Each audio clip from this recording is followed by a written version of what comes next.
There it goes. Yeah, that's right. We are machine room ready, ladies and gentlemen. Welcome. Damn, this thing is all in my face. Welcome to the show. I am Nostradamus, and of course, the other host, this way, Hammer of Venus. She was just rocking hard on her Twitch channel, playing the axe. And if you don't know what that means, then clearly you're not as cool as We can't us. help you. No, we cannot. I probably came out doubled there. I hope not. Um, so if there's any technical difficulties in the beginning, I apologize. As always, it is the Machine Room episode 17, and we're gonna talk a lot of geeky stuff today. We're old enough to drive. We are old enough to drive. I got a story about finally driving, though. Let me tell you, it's a stupid story. Oh no, the GIF actually works. It does? Okay, Yeah, good. I guess I just had to go live. Yes. I guess I just had to go live I fucking told us so. on the. I guess on the setup, it didn't work so well, but whatever.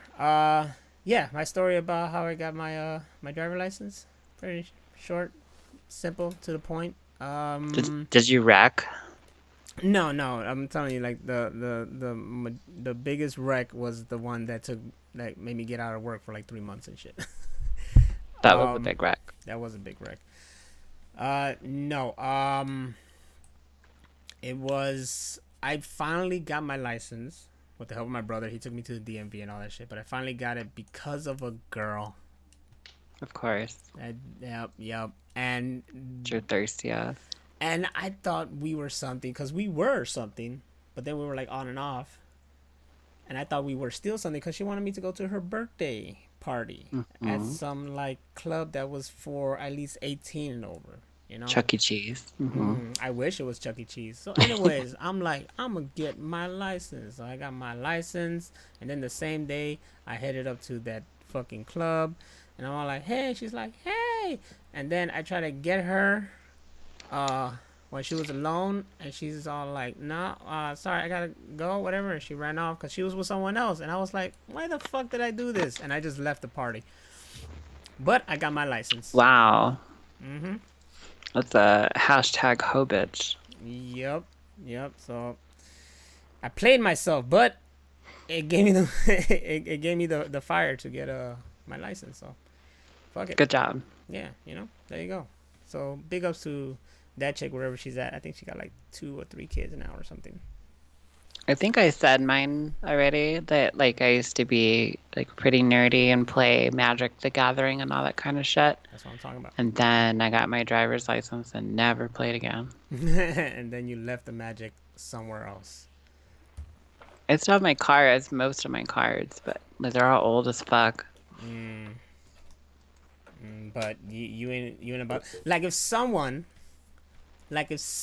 came up to you and was like, all right, it's gonna go down, just drop the card deck, can you throw down, can you defeat that person, do you remember how to play? I remember how to play. The problem is newer decks have different kinds of cards. They have these thing called planeswalkers now. And I don't have any because that wasn't something that we had back in the day. So I've tried to play with my old decks against a new deck, and I just got the fuck obliterated out of me. Like the other person was like perfect score, and I totally just got murdered. So I'd have to build new decks of new cards. So you just have to relearn everything. I don't have to relearn it. I would just need new shit. You need new shit. So someone's gonna just like you were like the top dog back in the day, and now someone's like, I'm the top dog, and you're trying to get your Rocky comeback. I just let him have it. No. Fly. Fly. This is actually a good concept for a movie we just came up with right now. It's a comedy For Magic the Gathering, for Magic the Gathering. And let me tell starring you, me. starring you. But let me tell you, let's talk about a real good gathering we just had last Sunday, the 2-year anniversary of the Justice League movie, and where everybody was hashtagging release the Snyder cut. Yes. Gal Gadot, Jason Momoa, Ben Affleck, and Zack Snyder himself all were tagging this, including other people in Hollywood. Everybody, all the fans and everything, even people who don't care, who didn't even like the Justice League movie, they want the Snyder cut. We want the Snyder cut. Why won't they give us the Snyder cut? Because they're a bunch of hoe bitches. Now, people are saying that this would be like good promotion or a good little I can't find a word, but it would be a good deal for the HBO Max streaming shit coming, you know? Like only here can you see the fucking Snyder cut and they'll bring people over or whatever. I don't care what it takes, whether it's like a Blu-ray release, whether it's a limited run in theaters, whether it's I gotta find some damn hobo around a corner around a certain time and gotta bring them specific freaking boxes of zingers, whatever it takes. Ding dongs. Yes, and ding dongs. I need to see this Snyder cut. Why won't they just give us the damn Snyder cut? The problem is Warner Brothers, and the problem has always been Warner Brothers. They're the ones that pushed for all these weird changes that made people not like Justice League in the first place. All the problems that people have with that movie can be traced to Warner Brothers, including what happened to Zack Snyder leaving the project. If they would have just left him alone to complete his masterpiece, people would have fucking bowed to it.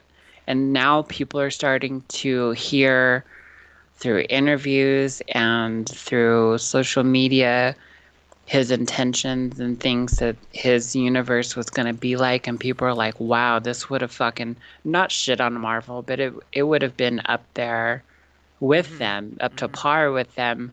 And people are like, wow, we shouldn't have shit on that movie because Zack Snyder's vision was actually amazing. And now the blame is being back on Warner Brothers. And so they don't want to look bad in the eyes of everything that they did. And they also don't want to put any more money into it because the movie didn't do very well as they'd hoped. But the reason it didn't do as well as they hoped is because of them. So it's this weird, like, snake eating itself kind of thing. Let's put some of the blame though on the movie going audience, for they were the ones shitting on DC's movies about they're too dark and comparing them to Marvel and whatnot. So when Zack Snyder, who I believe didn't just, I mean I heard, I don't know if that's just a story, but his daughter died and he left the project to be with the family. So then they brought in Josh Whedon and it was like, here, finish the project, but it was more like, here, take this project, do your little magic you did for Marvel and make it more appealing to that audience so we could gather to them too, which is something you don't do. You can't go and take a meal that's already prepared and it's like, all right, go in there and take out all the ingredients and put your own damn ingredients and make something new out of it. It's like it's exactly. already your meal's already been made. I can't take those ingredients out. It's like all in one. That I think is the problem because they were trying to cater to like, oh, there needs to be a little more light, and you saw a lot of like more. It was a more lighter movie that was still fighting itself being dark, and it's just it didn't mix. They should have just left it alone and let it be what it is, because the changes that they made trying to make it more like Marvel and more campy and fun and less serious made it disingenuous. And then people picked up on that, like, okay, you guys totally have a departure of your later movies, and now you're trying to be liked by everyone, and you can't do that. Which You we can't. have Sorry, go ahead. you have to stay the course, and then people will either get on board or they won't, but you can't fucking pander to them. Which we can rule out that the lighter tone is not an area to go to, because Aquaman and Shazam went there and they were fucking fantastic movies, but that's how they should have gone to that route, is just wait for something else to come out Yeah. and then go to because let's face it, Justice League was like the movies led to it being dark, dark, dark, dark. The end of Justice League, at least that cut that we saw, was that, oh look, we just faced all this darkness and now here's a lighter world, because we finally got the Superman that we're supposed to get. He went through all this stuff and Yeah. he came back new and fresh, and the Superman that we know and love, at least I know and love. I know some people don't like fucking Superman. Fresh. But my mic is less loud. Why? You need to get turned. Here, I'll just be louder. I don't know why, because when I go on the site itself, it's fine. Look, I'll just put it up to my freaking mouth. But now that I've been get turned. Yeah, but now that I've been like a little taken away from the subject, let's give a shout out to the people in the room right here in the Machine Room podcast. We got Danny D, Cuban Love, Clean Plates. He better not have no dirty plates. 16-bit Kaiju, and Clean Plates is just calling me out on my microphone right here. But I think it's fine. I hear myself over here, and it's all good. But I would like to know what these people in here will what they think about the Snyder cut. I know me and you, we love the movies that they released. Justice League is one of those like mixed feelings, because we know that there was something else out there that most likely would have been better. But we're also very excited that Henry Cavill announced that he's not done with Superman, and he's planning to come back and don the cape and continue this story. I saw that on Twitter, and I pooped and peed and then came. So it was just, I just exploded. That must have been the most refreshing thing ever, because all three of those is the most like best feelings in the world. And I sneezed. And you sneezed. Just exploded. Before we do that, what is the topic for today? Because we don't have a topic on Twitch. We don't, but I mean, I got we just, I guess it's like the I don't know, because I just have specific topics of what we're talking about. Like right now, the Snyder cut, and then I move on to other things, which I invited. I got it. Snyder's Angels. There you go. You see, that'll work if we had the third person that I invited to this thing. So we're waiting to see if someone comes in here. But we just keep going on here. Danny D. Well, Kaiju says, I want to see the Snyder cut, but I feel that yes, the dogs. We need to have dogs in the machine room just in case anybody comes around and try to take our shit. These dogs are guard dogs right there.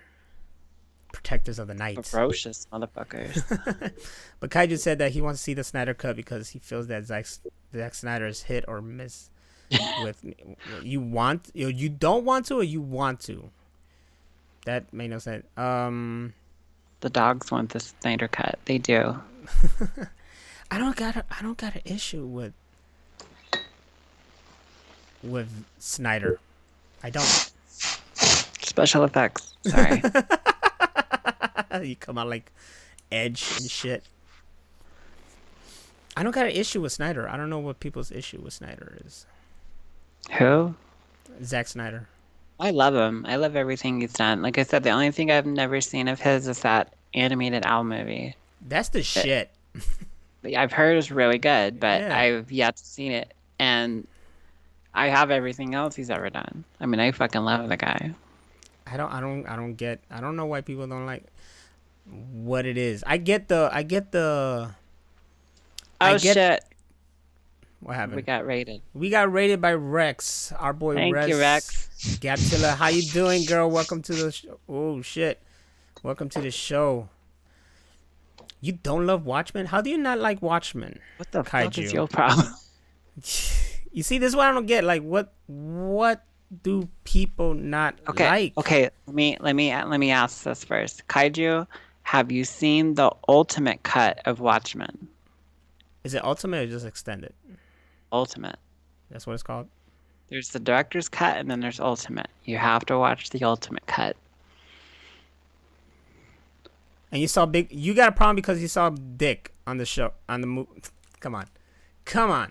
Have you Give read the me comic? real The comic is all issues. blue penis. Yes, give me real issues because seeing Dick on screen is not an issue.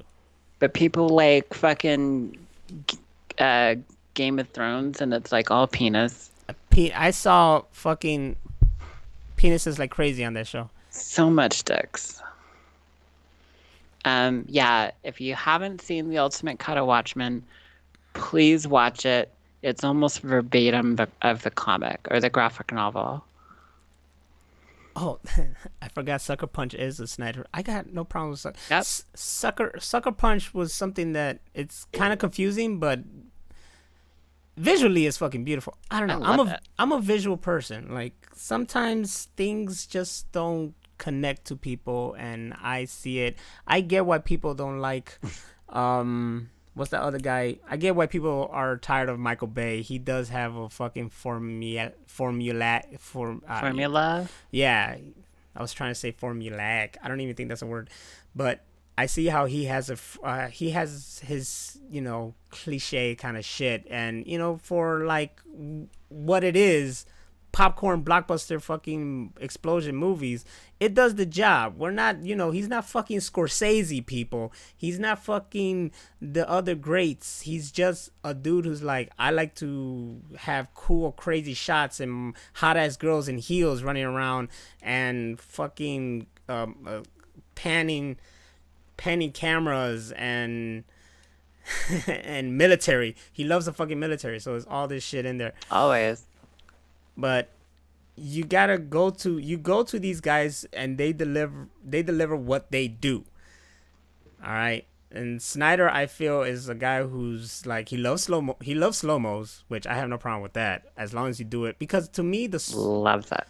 to me the slow motions is almost like, you could tell he's a comic book fan, so it's almost like he's capturing something in the moment, like a panel on the comic book page. You know what I'm saying? Especially when it comes to like Watchmen, like he's just capturing the beautiful shots in Batman versus Superman, like the shot of when they're talking about Superman around the world, and there's the lady reaching to the sky, and the Superman just just like hovering above her with the fucking in the sunlight behind them and the cape. These are beautiful fucking images, people. It's like painting on a wall, but people have a problem. It's like they just fixated like Snyder is a piece of shit. He can't direct. He got nothing, and I should hate this movie right now. People were just mad it wasn't a Marvel movie, in my opinion. Mm-hmm. Like, oh my god, it's different. I hate it. It's kind of, I mean, it is kind of what it is. I mean, that's the simple gist of it. It was different. It wasn't the same formula as the Marvel movies, and people were like, this doesn't compute. I can't comprehend this because I'm retarded. But then people, what I hate is that people saying that shit, but then later they realize, oh wait, it was fine. Yeah. Like, and so much of the backlash, people have come back and said, after like a second viewing and shit, without a bunch of fucking douchebag friends with them, they'll watch it by themselves and go, actually, this is a great fucking movie. Mm-hmm. I don't know why it was such shitty before. And that happens a lot to films when they come out in the classics. Scarface wasn't exactly a hit when it came out. It was critically like bashed, and it didn't make a lot of movie in theaters, and it was just like a home video that it grew and grew and grew and became a hit. And Um, also about that, Scarface is a remake, mm-hmm. and it has almost nothing to do with the original. And a Not a damn lot of thing. people are mad about that. Mm-hmm. That's right. But yet everybody loves it now. And it's the go-to movie when it comes to gangsters and shit like that. But then they want to remake Scarface or reboot it or remake whatever, and a lot of people are like, "Oh, you can't." And it's like, dude, you don't know that Scarface is already a remake of a black and white movie, and that one was about a Chicago mobster or something like that. Mm-hmm. The remake of a remake. Yeah, so just love it for what it is. There you go. There it is. Love it for what it is. Everything is different. Blade Runner was like that. Blade Runner was a bomb in the theaters back in '82. Like, people didn't get it. They were like, "What the fuck is this? It's slow pacing. Then It's a slow burn kind of movie." And people were just like, "I don't know." And like people that were fans of the book, "Do androids dream of electric sheep?" Like people just does nothing like the book. Mm-hmm. And then the same kind of thing with VHS came out, and then people were started watching it like, wow, this is actually fucking brilliant. Yep. And we should have loved it in the theater. We should have went to go see it in the theater. Yep. And I think Danny asking a question, the first Tron, I think the first Tron was also a bomb too. Big fat shit. Yeah, it got nominations in the Oscars and whatnot. I think it probably won for visual effects and whatnot, but it wasn't huge. It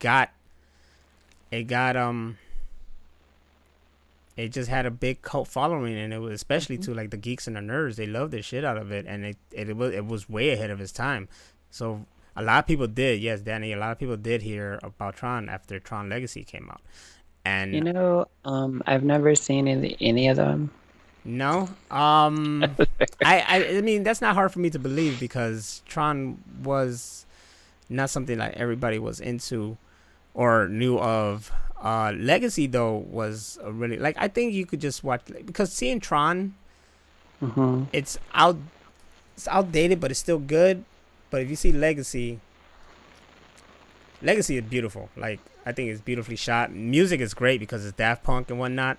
Right. I have the soundtrack because I have like all the Daft Punk shit, but it's like I have no reference because I've never seen the movies. Ooh, if you put that music to the actual scenes itself and how they are, then it's just to me if you know like music added to something makes it way better. You know what I'm saying? You know, like you have this theme, it just gives it you just feel it. Like if I see a music video, bam, I love the music even more or something like that. You know what I'm saying? Or if I see a music used in a movie, it's the shit.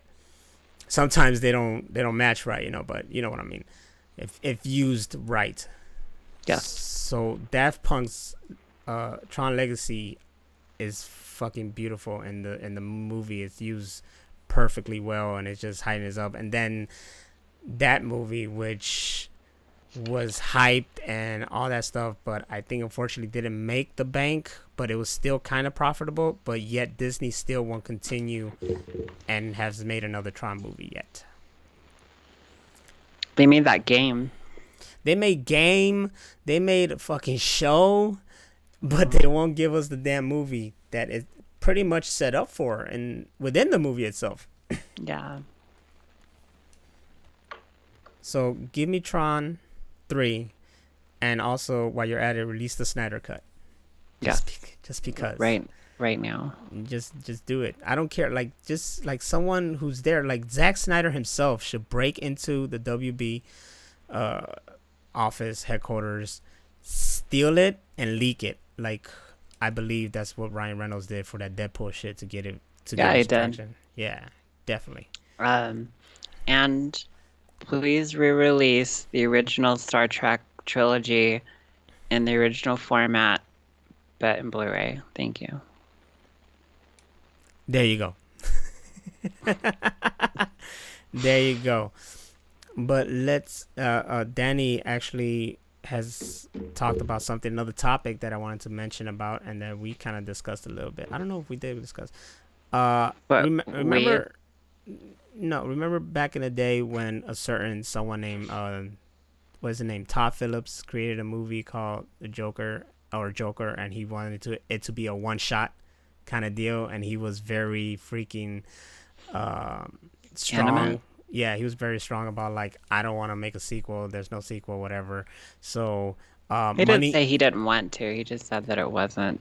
I mean, from what I A, got, he's just very adamant about like, yeah, this is a one shot, and this like he's not gonna be in Batman. He's not gonna have a sequel. It's done. There's nothing else. But he then, just said it was originally planned that it was just going to be a one movie thing, just to tell a story, and that was it. And but from interviews and stuff, I've seen several interviews on YouTube, and he was like, if everybody was on board and the situation arose, he wouldn't look down at the idea, but he had originally just planned it for one movie. I think it came more to the sense of like, if the money was right, which that movie is the first $1 billion R-rated movie ever. Suck a dick. Who knew? And now, of course, that's Sony, right? Sony behind that. Is it Sony? It's a DC movie, so it's Warner It's Brothers. Warner Brothers. So, anyways, they saw money, which that's probably what they wanted. They hoped they got from Justice League, and they didn't.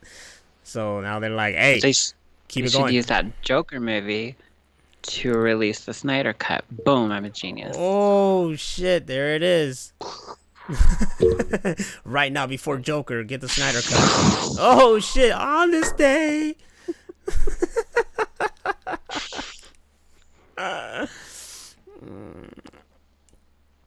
But he is in talks of doing other villains as well. But do we need a sequel to Joker? No, but people are still gonna go see it. But what can like? Oh, Gabby, Gabzilla. she hasn't seen it, so I don't She want to ruin it for her because you should so go see it. All right, so we're not gonna ruin this movie that's been in everybody's mouth for weeks and weeks, but you should definitely go Mouth. see it. And With an don't watch F. our Joker episode without seeing it. Do not. Do not. I personally don't. I don't see a sequel without there being the bats. That's me. Something. It doesn't even have to have. It doesn't have to include Batman, but it's gonna have to be all inclusive of the Gotham universe. Mm-hmm. Like they're gonna have to include another villain, and a fucking another hero, something. Like they're gonna have to connect something because we've already been, everything about Arthur's life and his story has already been, out in the open. So there's really not much else to go, from there because it was everything in his life at that point and before. So a sequel would have to be something from that point and beyond. Right. What could it? I mean, there's stories. I know there's stories to be told. I seen one. That was a John Carpenter one shot about the Joker. It was told through someone else though, but it's someone who was with the Joker and he was telling his story. I guess you could go that route or see his rise into like being what's it called, a super villain. Or you can do the one like he does. He also talked about. They also said that he wants to do other villain origins, so you could do a Riddler one. Yes. And I know, well, Riddler's already gonna be in the Batman movie, but you could do a Riddler one, and you could have them.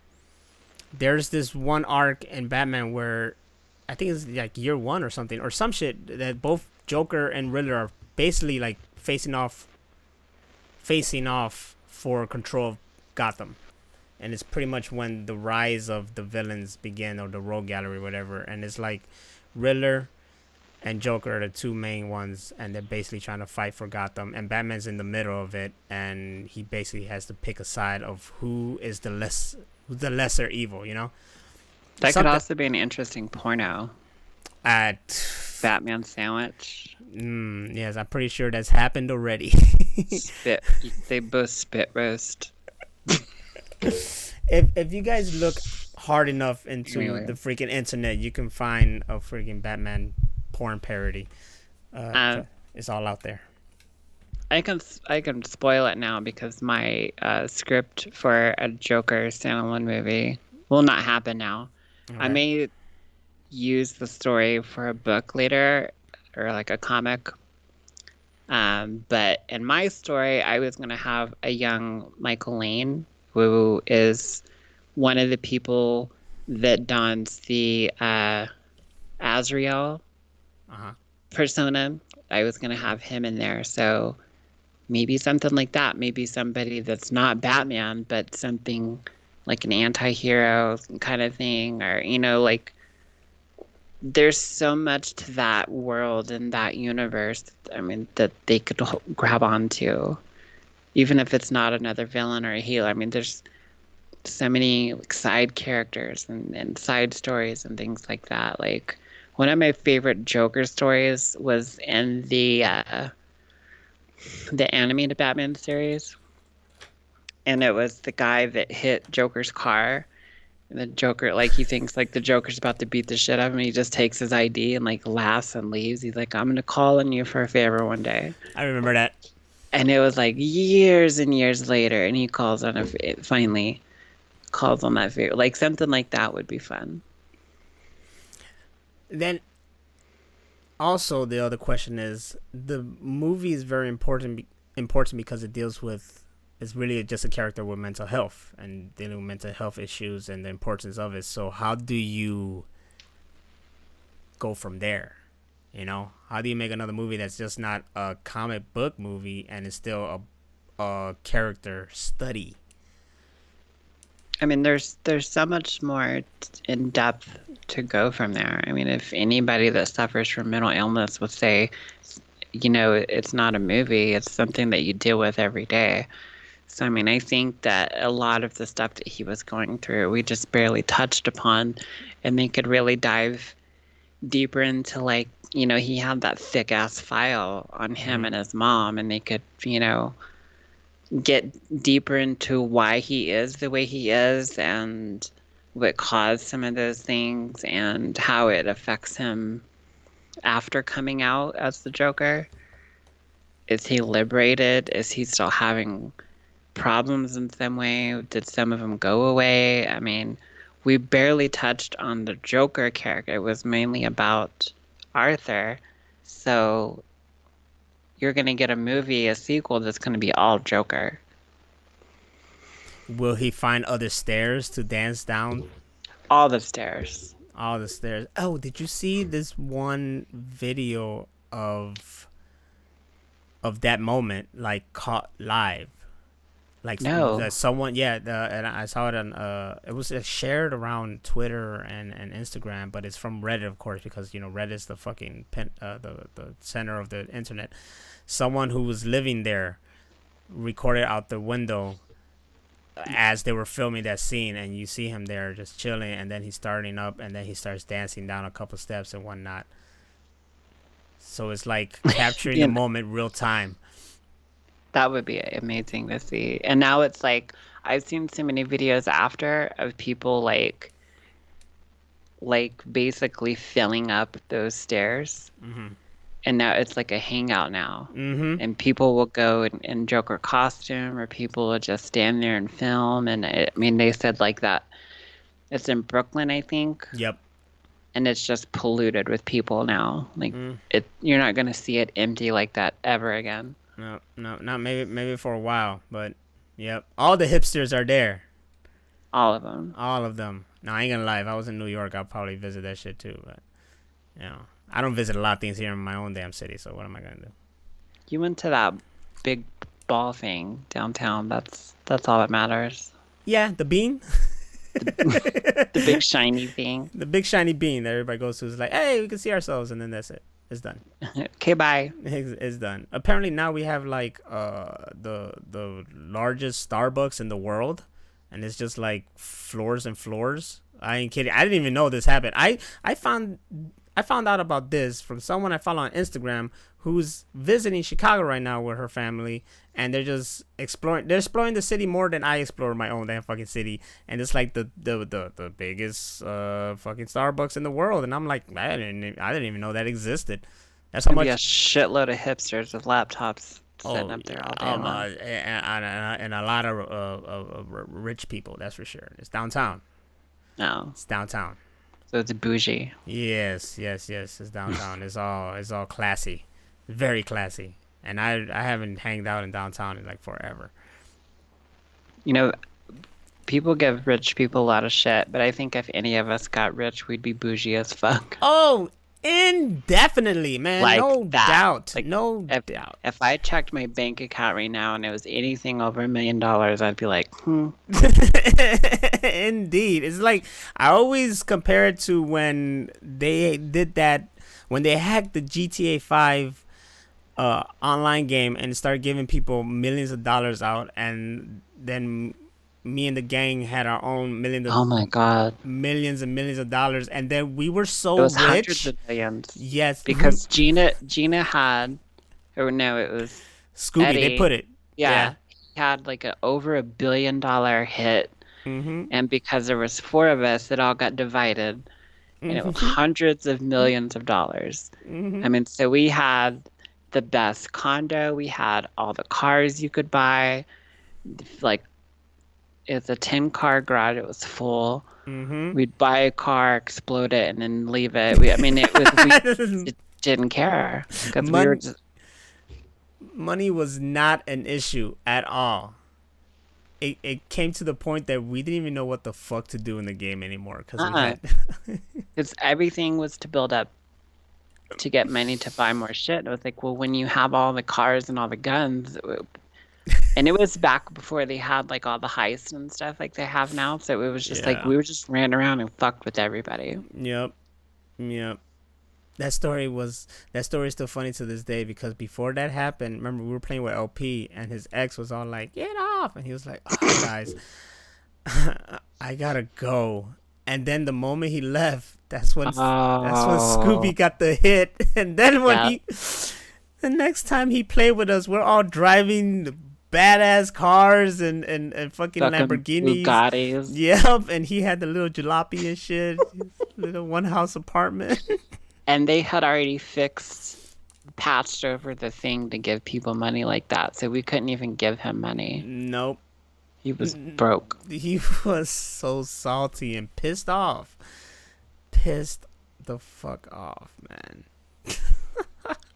But it'll be like that, yeah. If I had so much money, I wouldn't know what to do. It was just blow up cars and then get new ones. Just wreck it in a parking lot like fucking um, Walter White. Yep. I think I'd still be grounded though. Like we're poor, so we know how it is. I wouldn't.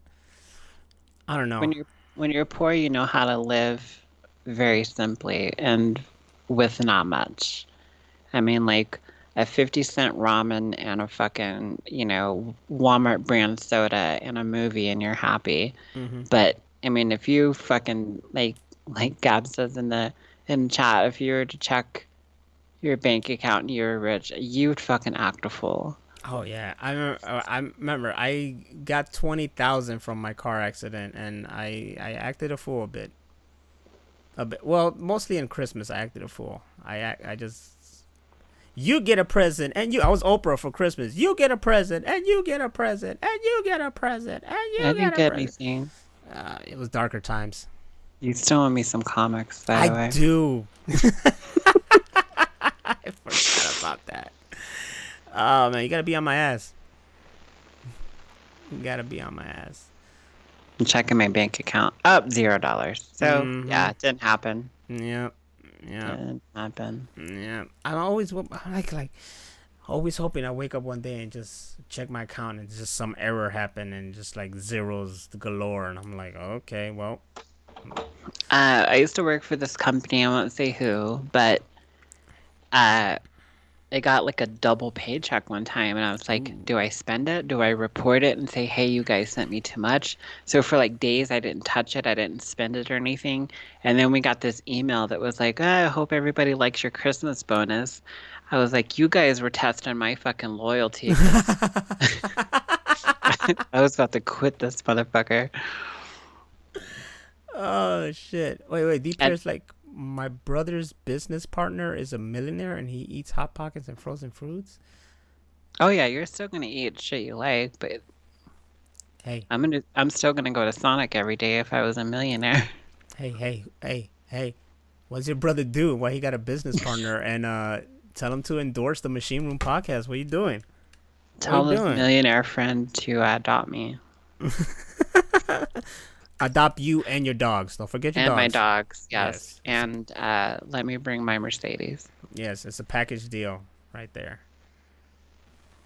It's, Me, the Mercedes, and the dogs. there you go. We go everywhere together. Within the Machine Room. Yes. I don't want to be left behind. What would I do if I had $1 million friend? I don't even know. All I know is that if I had the money, people would have money. I think it would be like this. If you were rich Mm-hmm. or got rich, Mm-hmm. you would be like that friend that has a truck.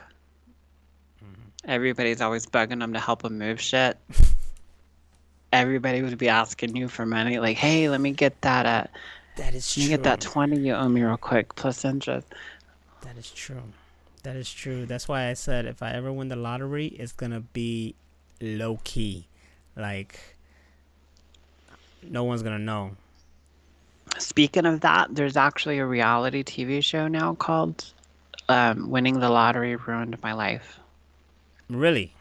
Yeah. I don't know what network it's on, but I totally feel for those people because I think it would, especially the ones that, like on the news, they put your picture and your real name and all this shit, and they're like, "Oh yeah, and they live on this street." And I'm like, "You fucker. That's why you Now you're shouldn't. gonna need to move and change your name. That's You're why gonna you move shouldn't. to Europe somewhere." I think you have the option of not having that information out there.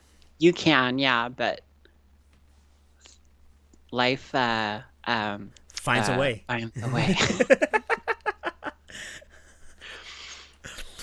No, I'll definitely not have my information out there like that. Yeah, you are a moving target and shit. Forget that. No.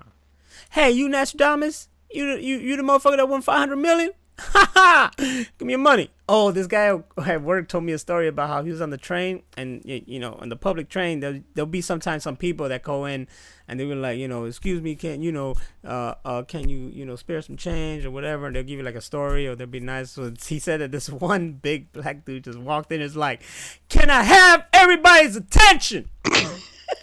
I am not a drug addict. I'm a nice person, and I just need a couple things to go about the day. Anything will help with that. People were like, what the fuck? Like they got scared real quick because it sounded like he was about to rob them at first. Right? Can I have everybody's attention? Oh shit. I just found that hilarious. I thought I was going to get shot recently because LP lives LP lives next to a gas station, so I just stop at the gas station and then we take some moment to talk, and then he'll get out the car. And while we were talking, some dude was coming from the store of the gas station, and then he like put his hand in his pocket and he walked over to my car, and I was like ready to put that motherfucker in gear and drive off. But LP was like, no, it's cool, man. He was just getting out of the way because another car was coming in. I saw a guy today that like panhandling. He had one of those signs, and it said, I guess he was just passing through, and his sign said like, like hungry, Why wait? broke, something like that. And I don't have any money. I mean, I have a little bit, but I need it for gas. Right. And all I had was one of those packets of like the 6 little chocolate donuts. Mm-hmm. And oddly enough, it was in my glove box. So I really went down. I'm like, hey, do you want this? And he runs over to my car and he reaches in, grabs it. He's like, "Thank you." I was like, "Yeah, you're welcome." And then I look down and my purse is right there in the seat. And I'm like, I'm so glad that guy didn't see my shit. Ooh, shit.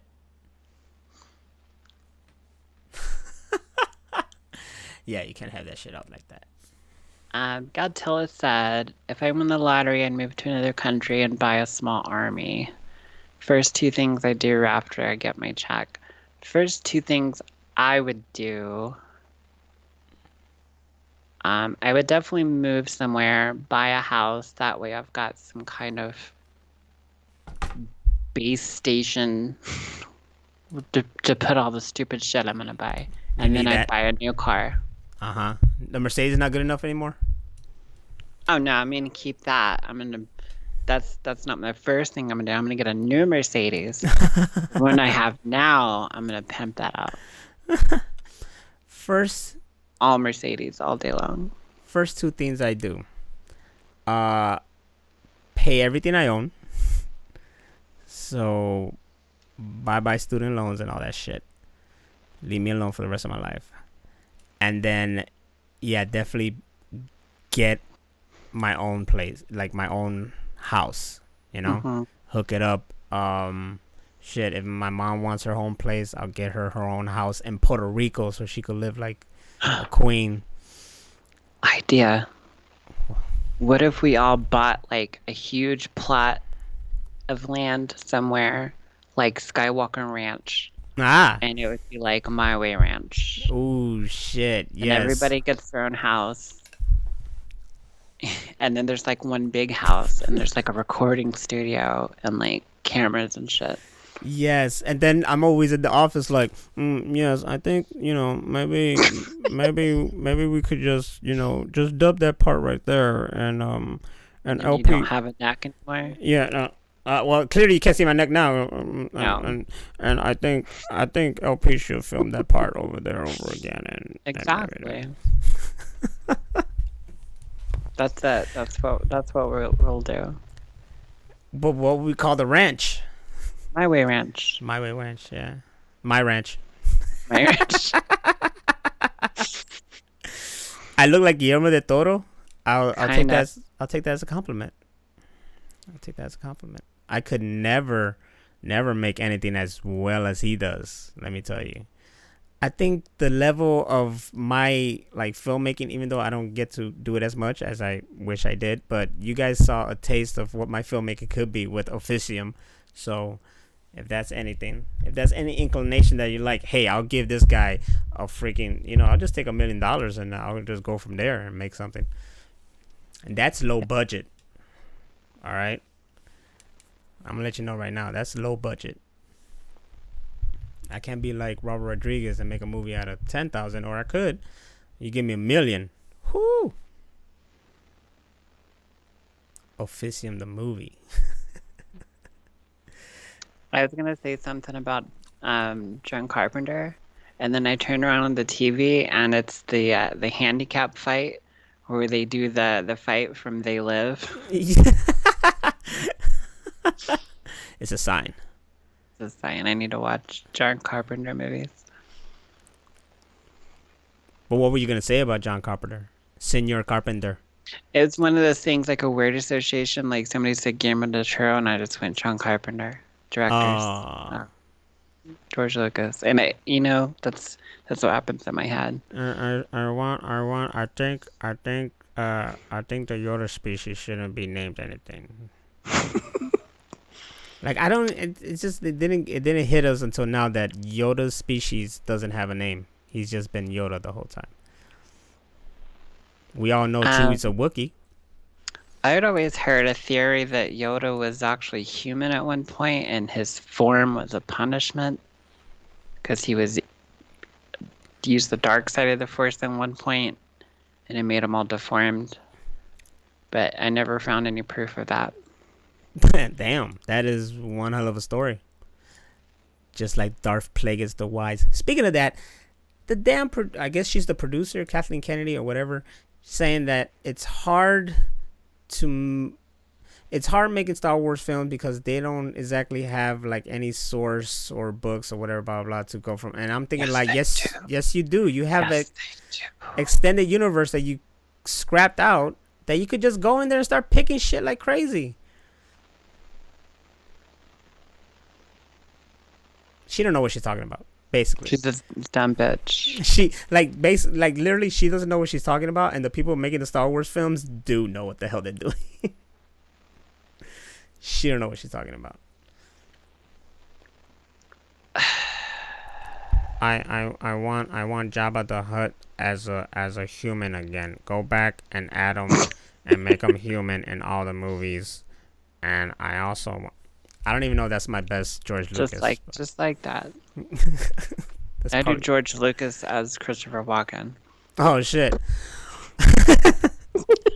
You always test me with this. All right, here we go. Okay. Shit. I gotta find something. Wow. That's the only thing I need to get to walking. Wow. Wow. Jar Jar. I have this idea for a prequel. Hear me out. There's the Jedis and the Force, but it's weird. It's not really the Force. See? Midichlorians. Yeah. Crazy. Danny's got to clip that. The midichlorians feel us everywhere. It's how I know there's things around me. Like a chair.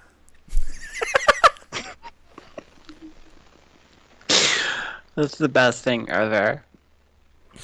Yes, I think that could work, Mr. Walken. I want a lightsaber. Says my name.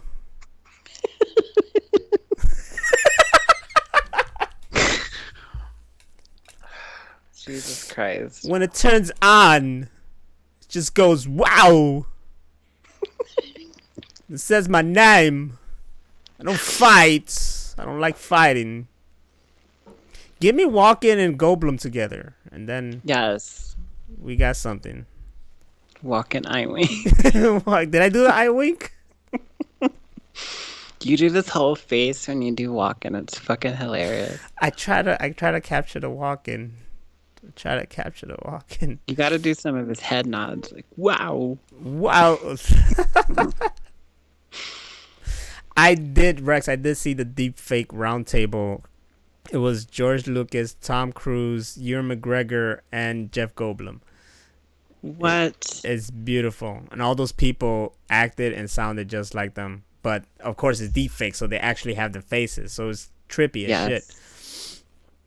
It's trippy as shit, and deep fake is proof that we can all be framed. So watch yourselves. We can all be framed. This is not really true. me. I have a double here, and I just deep faked my face on it. I used to watch way too much stuff about conspiracy theory stuff, so I always make sure my location history is on, so that way if I was like, were you over here robbing shit, I'm like, no dude, look at my phone, I was here at this time, and you're not gonna get me. You got the receipts right here. If deep fake, if these people who are not big Hollywood motherfuckers can do deep fake, why couldn't they deep fake Henry Cavill in Justice League? I say that all the time.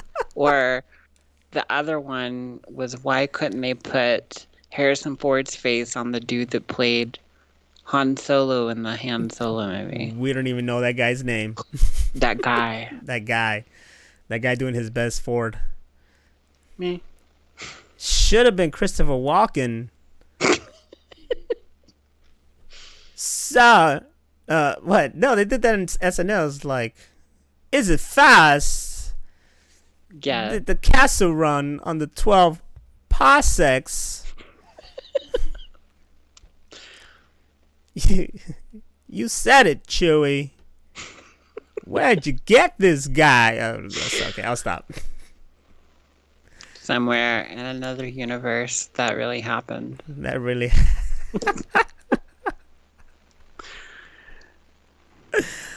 More walking, please. I wish I could do other personations. I can't. I don't think I can. Like, could I do a Cage? Cage would have been I fantastic. bet that would be cool though. Cage would be fantastic.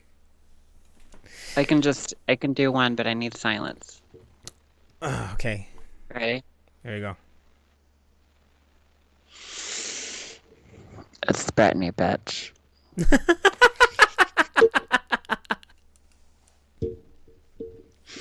On point.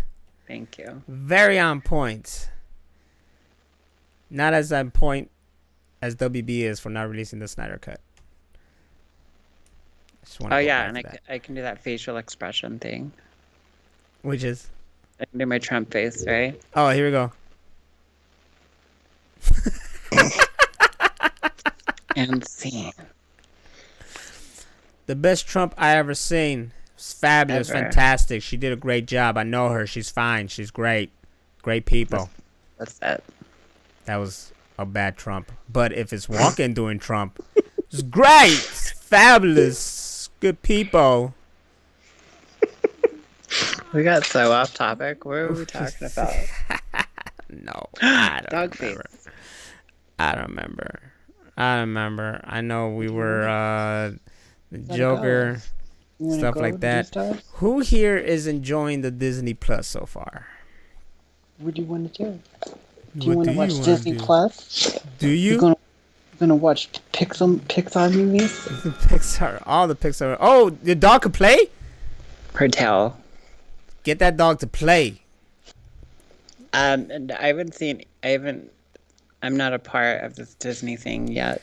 You see, if I had got it myself, I would have hooked you up, but I didn't. So I can't help you, and I don't. Yeah, I can't be sharing that account. So fucking up, bud. I know, I suck. I heard some people who got like a cell phone service, either Verizon or AT&T or something. Yeah, they get it for like a year. Yeah, my one of my exes on Facebook was talking about that. I got it for a whole fucking year just for having Verizon service. Look at that. Must be fucking nice. Cause they're trying to keep you. I just kept trying to think of like, okay, yeah, they have a lot of shit, but what?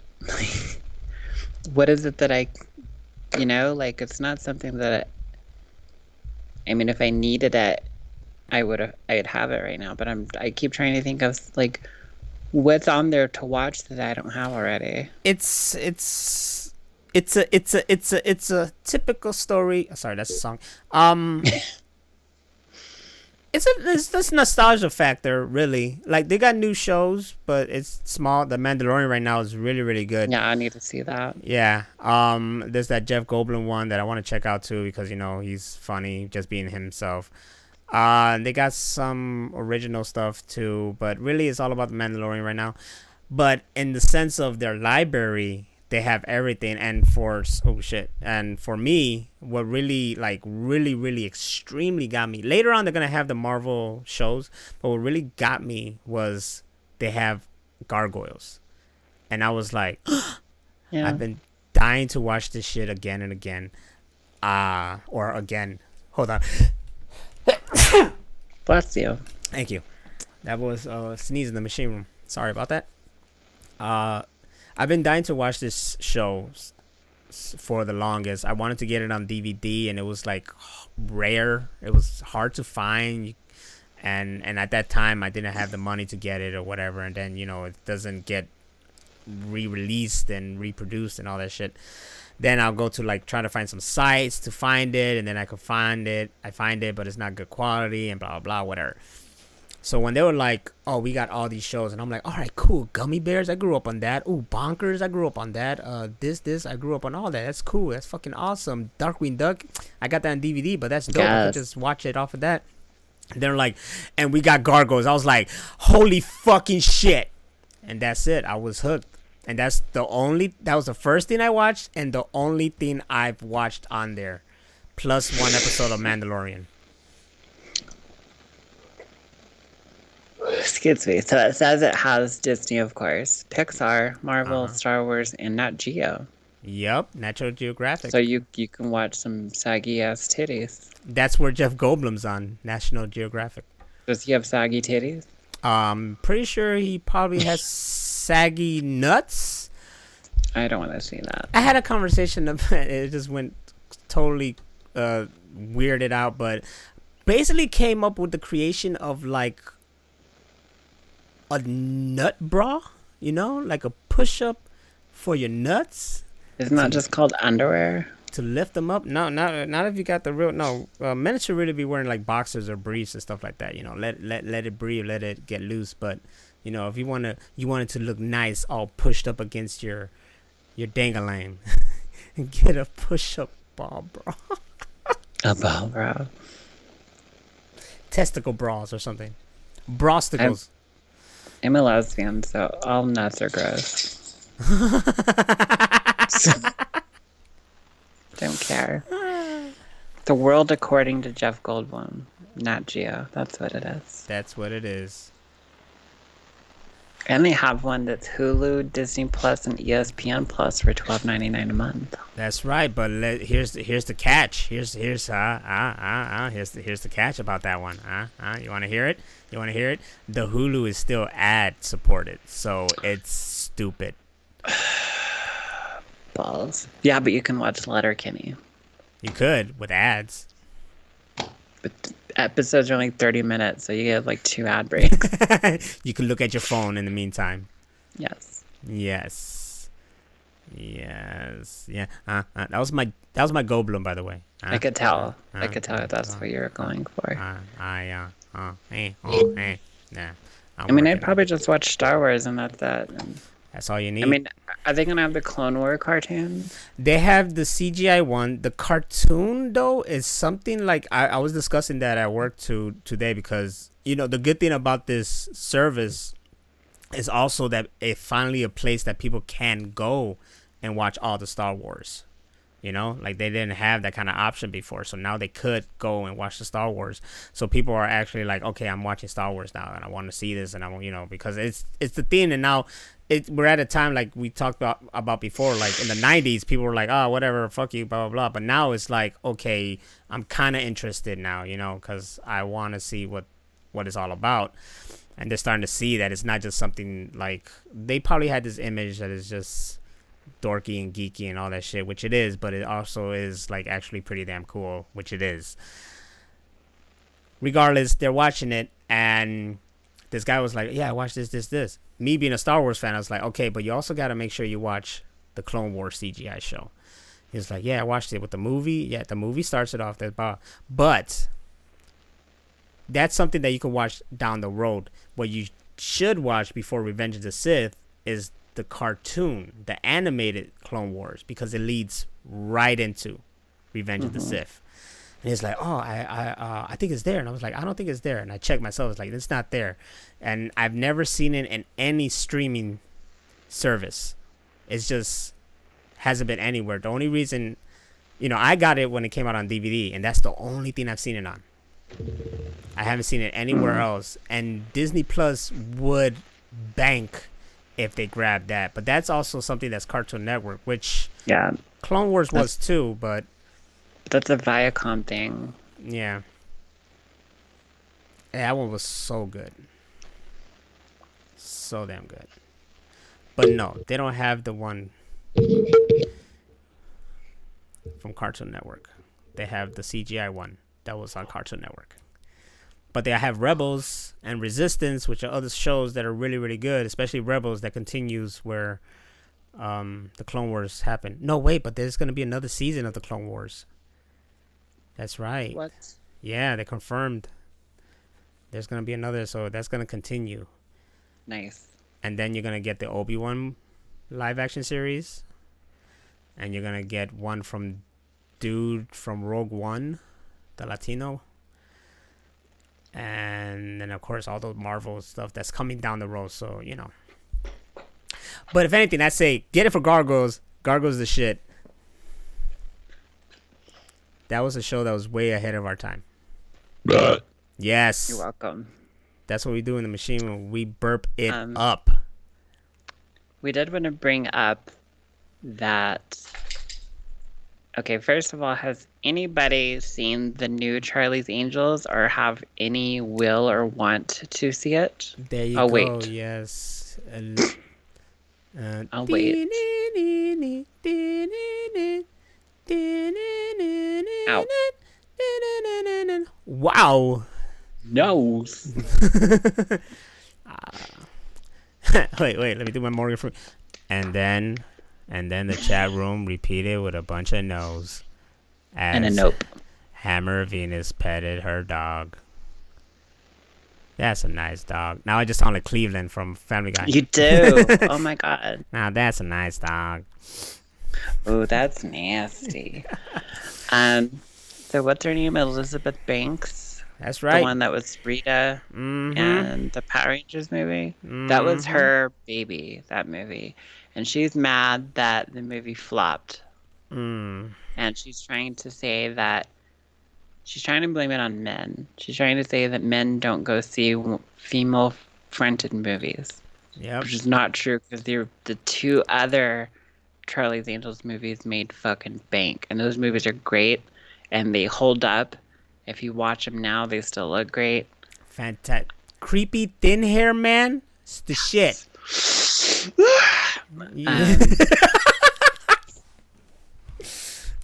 But yeah, so there was all this like Twitter controversy and back and forth, and everybody's like, "Oh, fuck men because they don't want this and that," and blah blah blah. It's like, well, this is a very simple case, and I'm going to address it once and for all here in the machine room.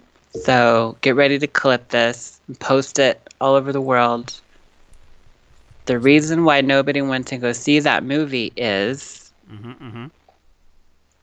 nobody wanted to see another Charlie's Angels movie. Oh, snap. Snap. That just happened. End of the fucking story. It is true. Look,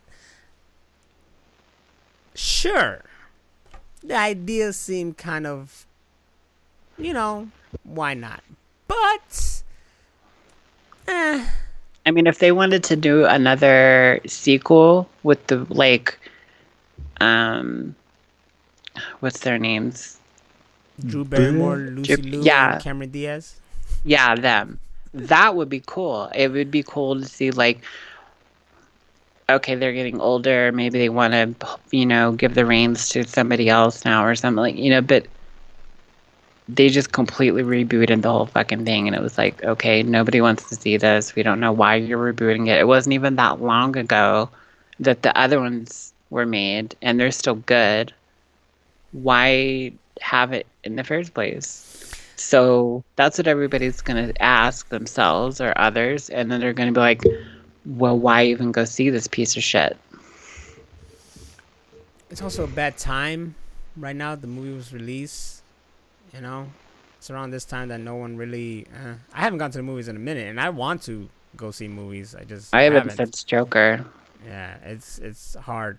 But I also have a problem with things just thrown in my face, Like, that was a big movie. It's like, hey, girl power, which I have nothing against, but it's like really extremely thrown in my face. Like, I haven't seen the movie. I'll see it one day. I won't go to see it, but I'll see it one day. I like who's in it, especially homegirl from Power Rangers who play Kimberly. I'm all about her. I forgot what her name is. Yeah, Kimberly. Homegirl from Twilight actually shows that she can act. She can, and she's done other stuff that's really good. Yes. Twilight is just dog shit all around. So yeah, they were contracted for that. She wasn't feeling it. They were I'm very interested in seeing the movie with Robert Pattinson and Willem Dafoe, The Lighthouse, because a lot of people are saying it's freaking fantastic. Like it's really like a good fucking movie, and I want to check it out myself. But going back to that, it's just, and then Elizabeth Banks is all about like I wrote, produced it, and directed it, and then she made herself Bosley. You know, You're doing and too much. and You're it's touching the product too much. That's yeah, why it was so fucking personal. yeah, and it's like look, a female Bosley, that fine, cool, but it's like it was too much. It was in the face. Like I would have been surprised if Charlie ended up being a woman at the end too. Like I just there's a problem with, and it's not just me. As like my girl has a problem with Captain Marvel because she felt it was too in your face. Like, oh, I'm a woman and I can do anything. I personally think like I like the movie. It could have been like a little bit more better, but I like the movie, especially when she got down and dirty at the end. But I get her point of view where it was just like, oh, I'm a woman and oh, I'm got the emotions, but I'm powerful and shit. Like I get where she's seen. So, it's a lot of thoughts going through my head right now, so it's really hard to say. But basically, like Elizabeth Banks, she needs to cool down because she's just pissed off that her shit didn't make money, and she's all like, it's men's fault, but yet it's men and women who went to go see Captain Marvel, Wonder Woman, that are hyped about a Black Widow, that demanded that there be a Black Widow movie, that would love more freaking female-led, that we fed fucking aliens. There's Underworld franchise that's led by what? A female hero. There's the Resident Evil movies that are still led by a female hero. There's all these movies led by fucking female heroes. There's Buffy the Vampire Slayer. I saw most of the Resident Evils in theater. Me too. I knew they were crap, but they were like, they're fun crap. Yes, D-Player. Yes, D-Player. It's doing really well. It's doing really well. Yeah, the Batwoman show is on. Supergirl is on. That's not the issue, Elizabeth Banks. The issue is making a good product. You know what she's mad about? And I just figured this out. Go ahead. She's mad that she took a gamble to write, produce, direct, and all this shit. It's a movie that nobody wanted because she got stuck on a game show. She's like some game show host now. What game show? I don't know the name of it, but I was like, really? Like, of all the great things that you've done, especially Power Rangers, now you're gonna do a fucking game show. That's right. Let's give credit where it's due. Elizabeth Banks, you talking a lot of shit right now, but you killed it as Rita Repulsa though. I gotta give it to you. Killed it. Like you even spoiler alert if you haven't seen this movie that came out like 2017, but like you killed it so much that you even killed the Power Ranger. Like that hasn't been done. You killed a Ranger. So it was epic. But right now you're getting some some points are taken off because you salty and you mad because that's the business. You gamble, you make a product, you go and you see if people want to see it. If they don't want to see it, then it's like, well, it's not good enough. Doesn't mean your movie's bad. It just means no one wants to see it. Well, it's also one of those things, like, usually with a movie idea like that, you want to test the waters, you want to do test audiences, and you want to check with people and do census things and, feel around. Is this a good time to put out a movie like that? If not, then when? Mm-hmm. She just seems like she just fucking railroaded this fucking movie because she had this brilliant fucking idea and it came out of left field. It was one of those things that it was like you didn't hear about it coming out or coming up. It was just boom. There was previews for it one day, and it was like, what the fuck? and it feels really disrespectful, honestly, to reboot something that didn't come out that long ago. Mm.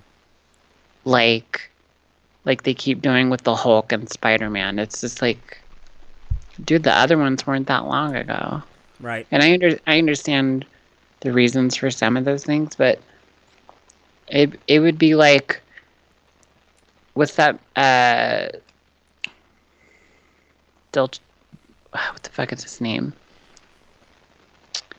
Benicio del Toro movie, Sicario. Yeah. It'd be like if those movies just barely came out. It'd be like if they started rebooting those like right now. And those speaking of Sicario, those movies just came out. Like they just came out of nowhere and shit. Like, hey, Sicario, and then soon after it's like, here's Sicario 2, and they made money though. They're They're great. profitable and shit like that. I finally saw the second one and was like, dude, this is fucking awesome. But she's not making that Sicario kind of movie. And She was should have. It should have been Charlie's Angels, Sicario. but Then was people maybe would have seen it. I'm pretty sure like her Charlie's Angel was probably taken a little bit more serious than the other ones, the McG ones. But for some reason, the McG ones are fucking beautiful. You know, like they're accepted. Right. How come we accept those and not something taken a little bit more realistically? I guess I haven't seen the movie, but it doesn't look like it's so outlandish and campy like those were. No, but it's like what you were saying. It's way too girl powerly. And I mean that's coming from a woman. I mean we want movies based on female characters and stuff like that, but we don't want it to feel like a sorority house like kind of thing, like calm the fuck down.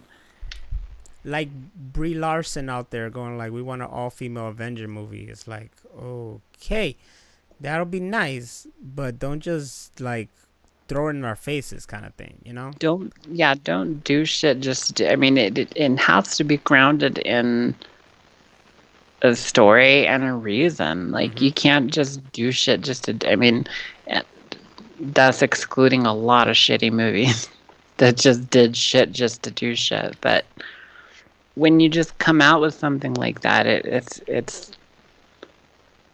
like a shock to the system because like it was just really weird. I think it was a very bad thing on her part to do. And you can't, like, it's not even like she's talking about female action-led movies, and like there's female-led movies period that make money.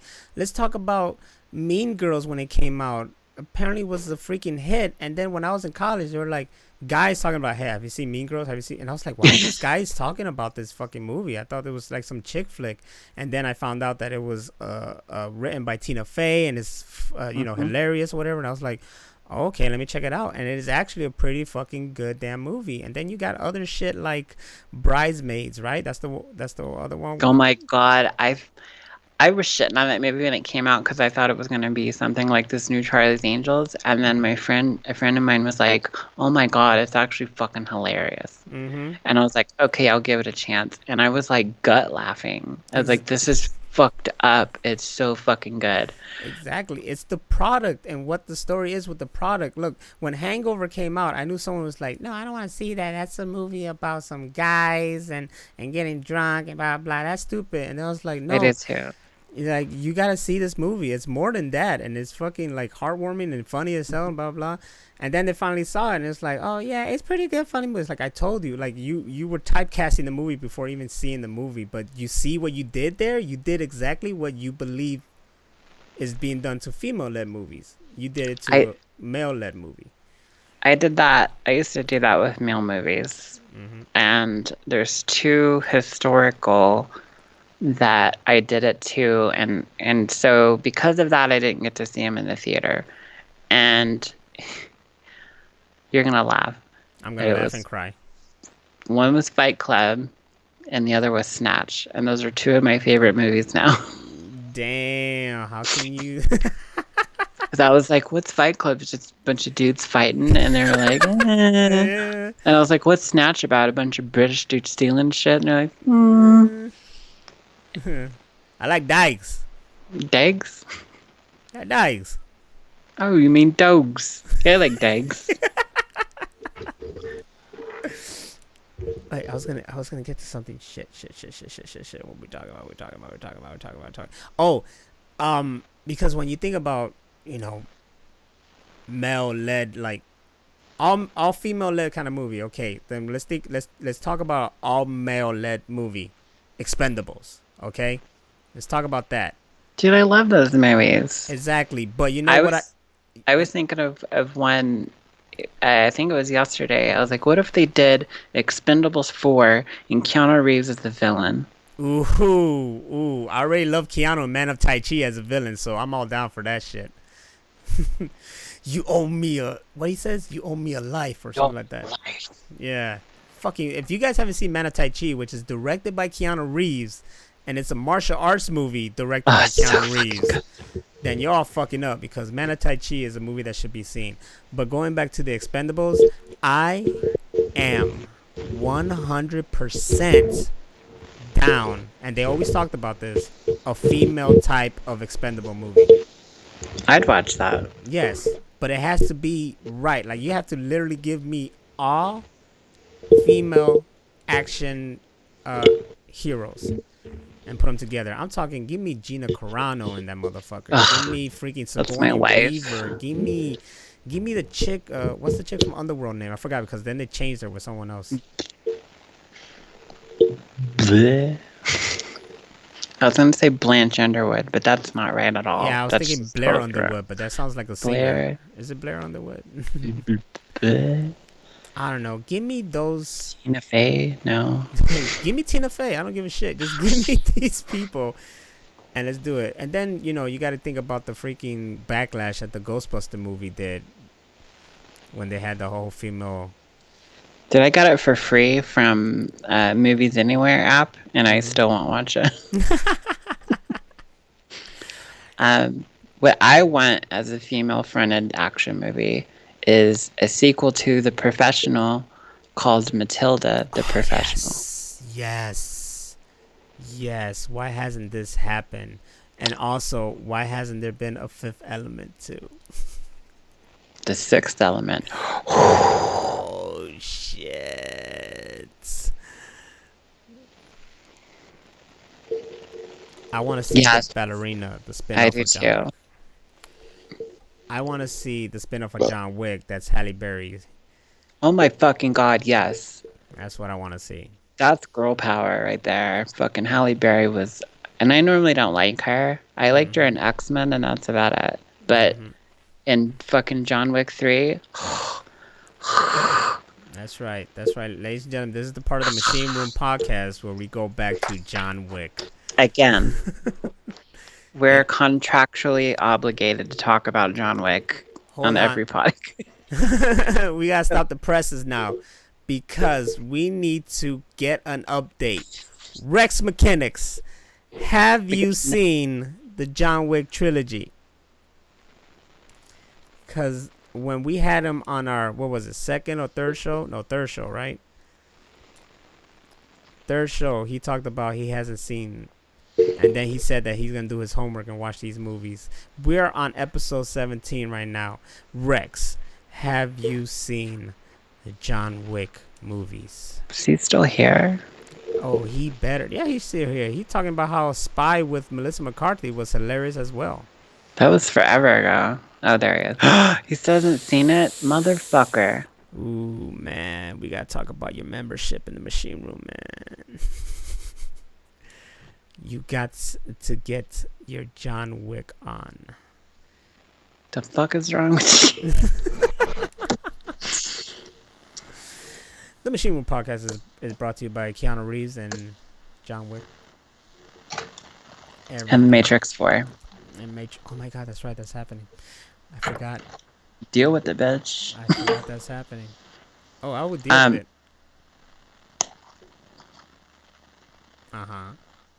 Yes. But, oh, I was going to say that I have one of those travel soap dishes full of rolling papers, but I don't know why.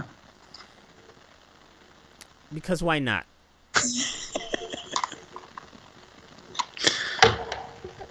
I just have so much shit. Anyways, what were we talking about? Well, Rex has no excuse.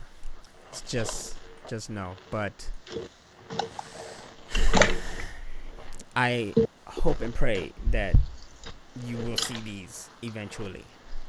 Did you say D's? D's. With a D. D-E-E-Z. D's. As in those things. They're everywhere. They're just everywhere. As in, you're ready to go on a trip, I believe. That's what it is. ready to go on a trip. I'm ready for my weekend where I spend 4 days at the Allstate Arena to look at wrestlers beat the shit out of each other. You just like looking at sweaty dudes. And females.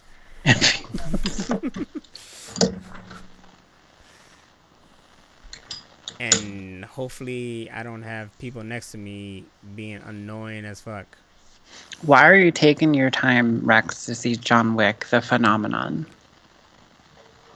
Because I guess he's waiting for it all to finish and then he just splurges and binges through a whole bunch of movies. But that's a lot of fucking movies. It's 3 right now.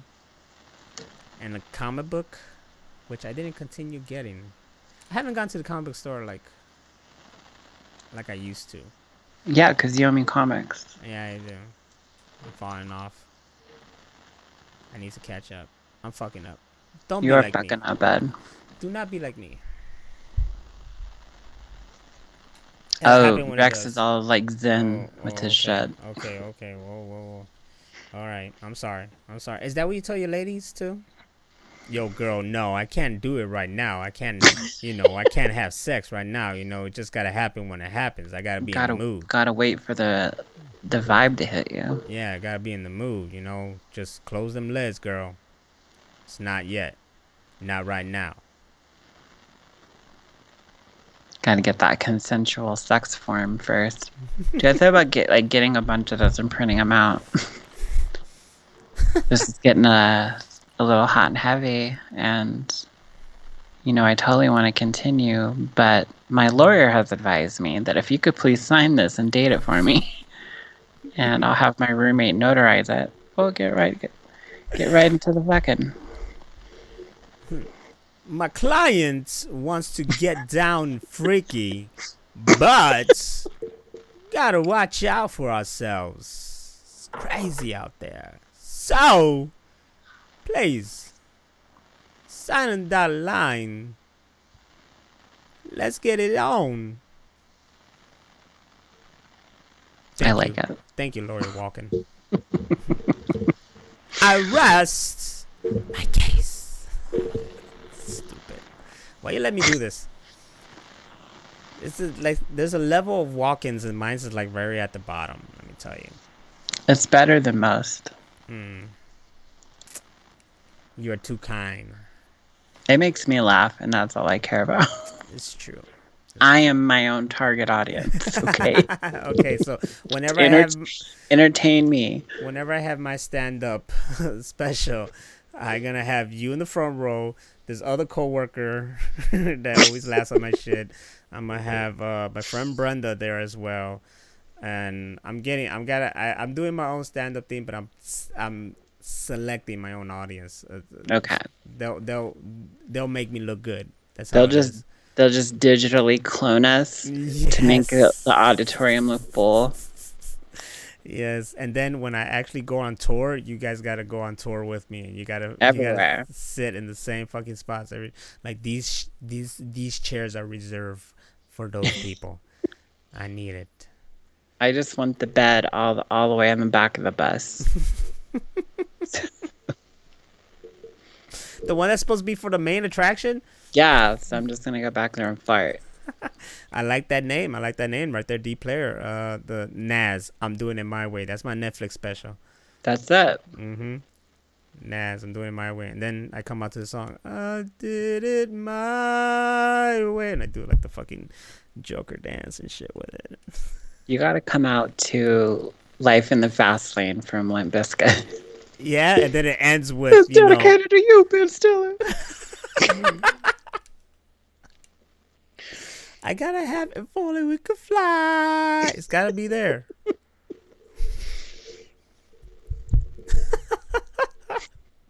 You know what? I want this Netflix special now. I gotta call up Fred Durst. Hey, Senor Durst, let me use your song. I got you, baby. Sorry, that's how he talks. Imagine that's how he directed John Travolta in that movie. It is. That's how he does everything. That's why he was in that car commercial. They should have ran him with the car. And if you guys haven't seen it, it's a CarMax commercial. Yeah. Featuring your boy Fred Durst from Biscuit. I mean, the whole premise is that there's a old car that won't stop playing a Limp Bizkit song. Won't stop, can't stop. It's fucking hilarious. What else did you, what are we doing here? Didn't we have other stuff? Well, I did want to address pizza equals forever. Wu-Tang equals forever. So pizza equals Wu-Tang. Okay, I'm done. bam. There it is, guys. Because how can hip-hop be dead if Wu-Tang is forever? So, if pizza is forever, then pizza must be Wu-Tang. As simple as that. What's that? That's all you need to know. That's all you need to fucking know. That's why everybody, when you're doing something crazy and doing something badass, just scream Wu-Tang. I always scream Hova, but that's because I like Jay-Z. Just in the like the long ass line at the bank, and it's all awkward and quiet, and I'm just like, Hova. Now, if you're in a bank and it's long and quiet, then you should just be like, freeze! I'm not trying to get shot. Tall people are the ones that get shot first. Oh, shit, because they see you. Yep. See you coming. I had this really extremely tall teacher. I probably told this story before. I don't know, maybe ages ago. I had this really extremely tall teacher that was with us for like 3 years, 4 years for other people, but I didn't join that program until like the second year in high school. So she's tall and she was really cool, and I like to mess around. And You were fucking her? No, not fucking her. I like to mess around, and I like to mess around and fuck with her, but not in the sense of fucking. It was like I'll go in the room and I'll just knock over the chairs, right? And she was like, X! And I'm just like, bam! And I look at her and then walk away, whatever. So I guess one day she had enough.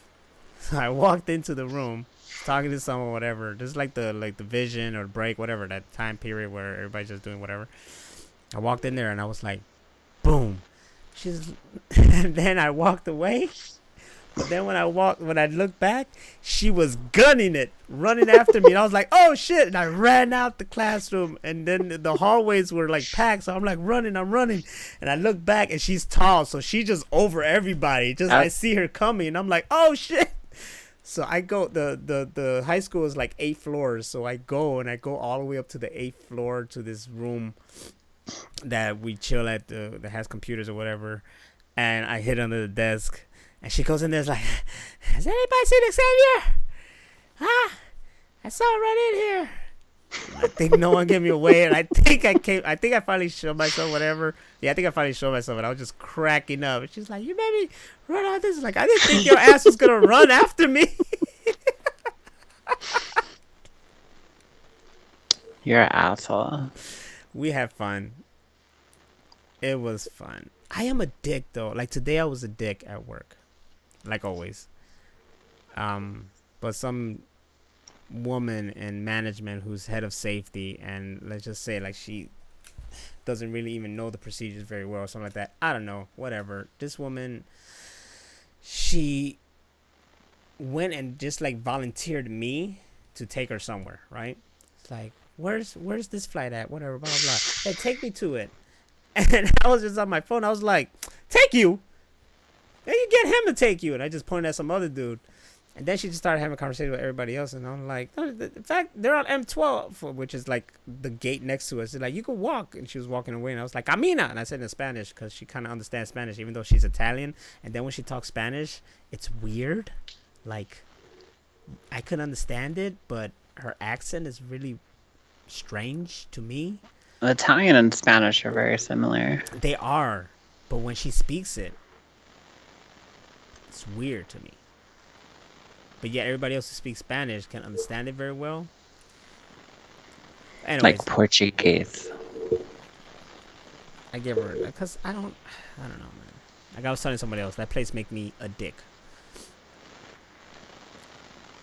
Come and volunteer. I didn't volunteer. You don't come and just tell me to do something, especially you're not. Well, it's not like you're a supervisor. Whatever. I'm off tangent. Anyways, the Machine Room Podcast. Yo, we had a good night so far. We're talking about the release of Snyder Cut. We want that to happen. We talk about how Elizabeth Banks needs to like comb her beard and calm down because she's just going too off. We talked about how Joker could use a sequel, maybe it could not. I feel like if anything it should be just thrown into the DCEU world if they still have that even as an intention.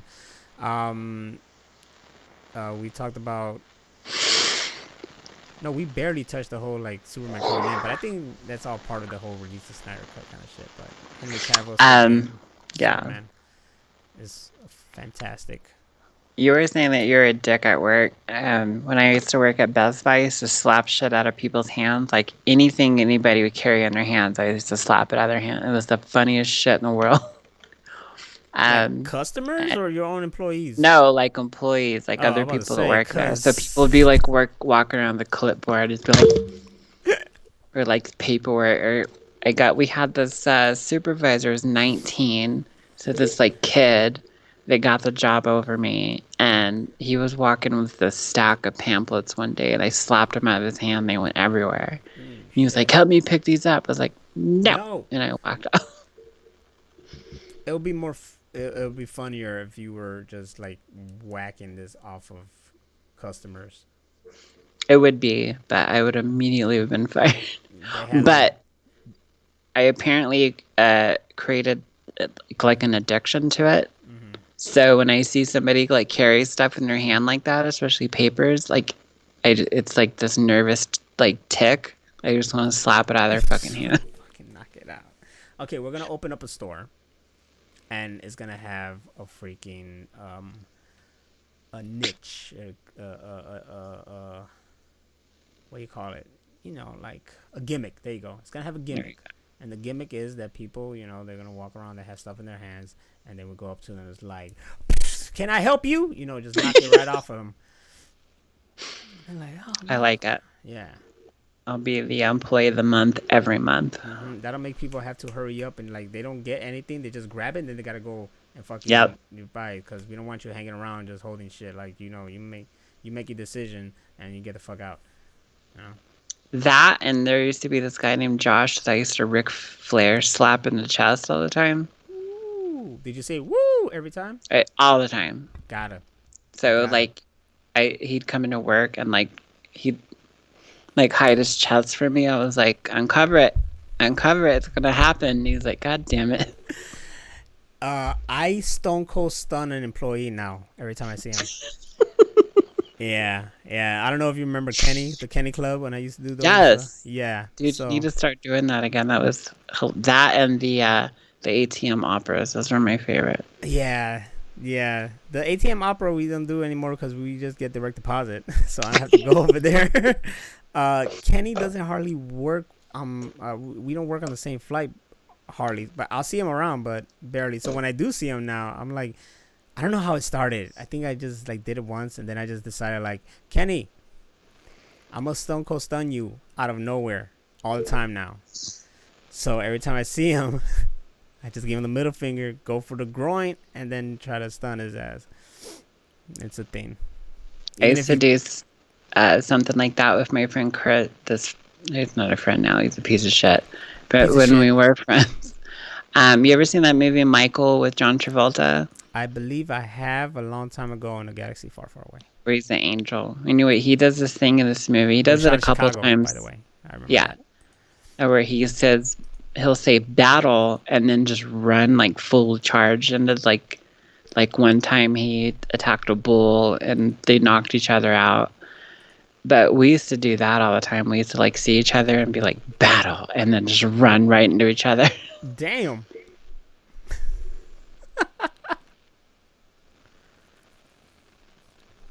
I wanted to do like a sweet chin kind of thing and just start sweet chinning people left and right. But what is that? Oh, that's when you do the super kick, the Shawn Michaels super kick.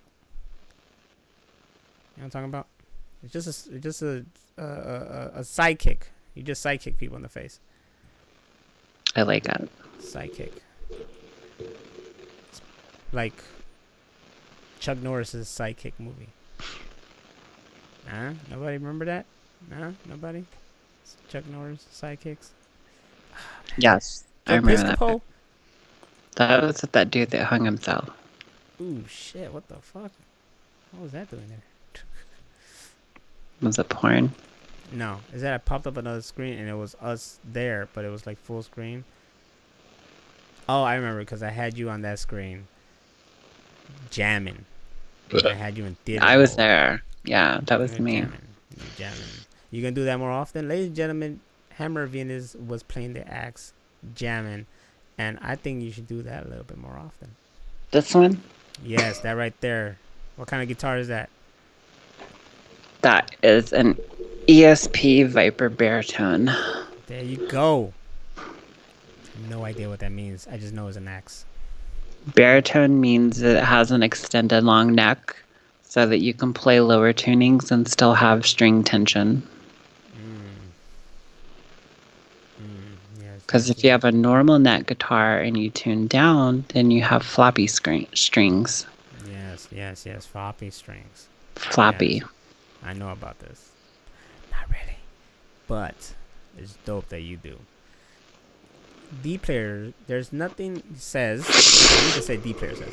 There's nothing my old coworker. That's nothing. My old coworker was a magician who always annoyed us, pretended to cut his finger off in the break room, blood everywhere, but it was a trick.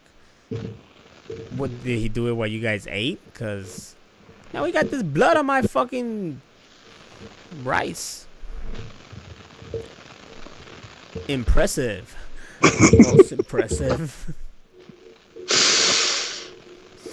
I am still look Rex over here understanding what you're saying because you know you guys are you guys dabble in the music. He used to. So you know me, if I was like, well, not really, like you could talk to me about, like I could meet someone who actually doing film work and they'll talk to me like this and that, and I'm just like, you know what, man, just point and shoot. That's what I'm all about.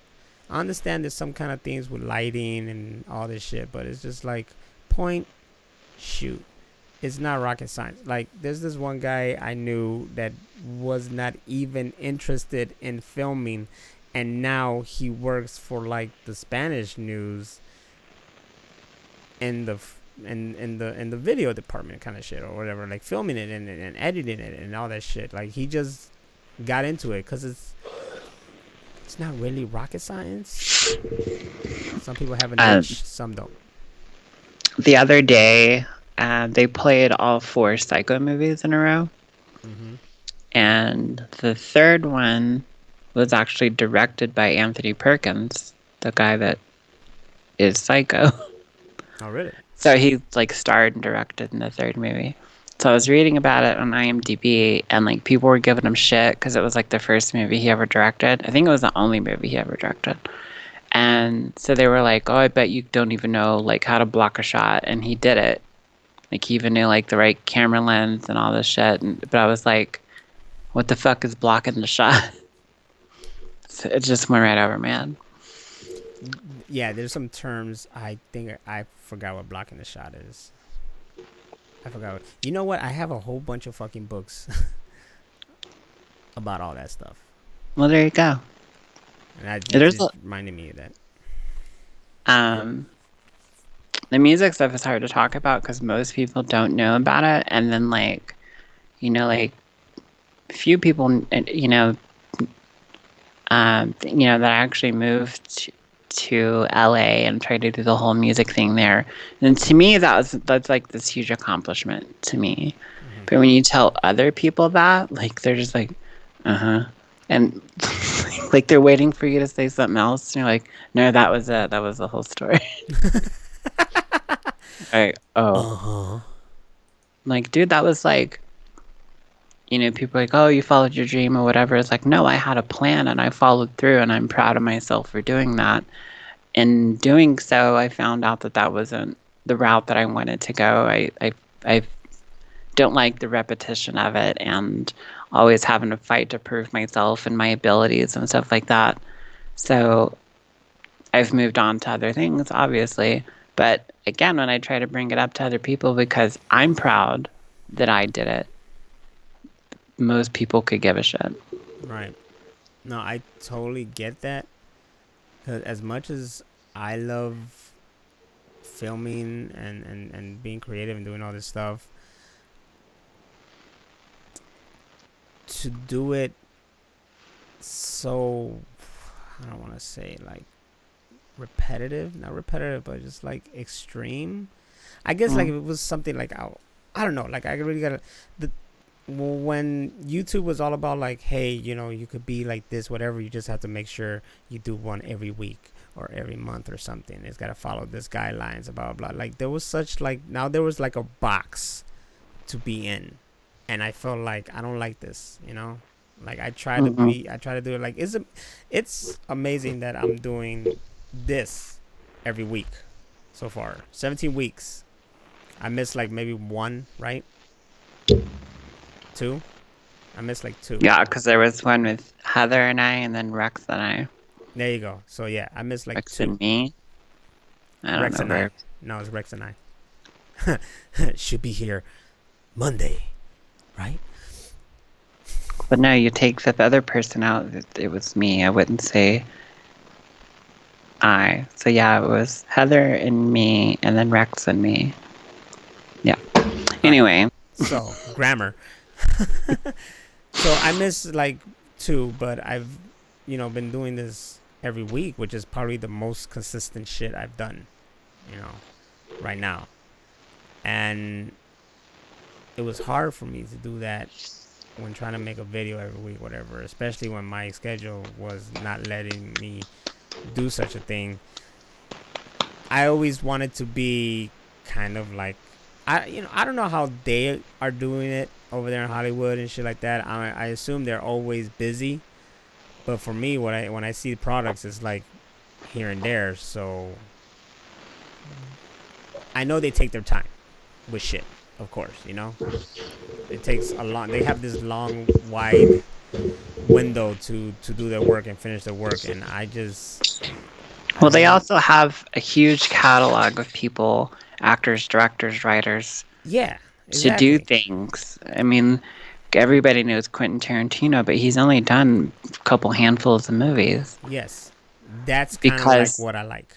Yeah, that's the way that it should be. If you're somebody like Michael Bay that shits out a movie every fucking week, you lose quality in doing so. Yeah, and I didn't want to feel like that. And then there's a lot to it, and I just like a peaceful, simple life.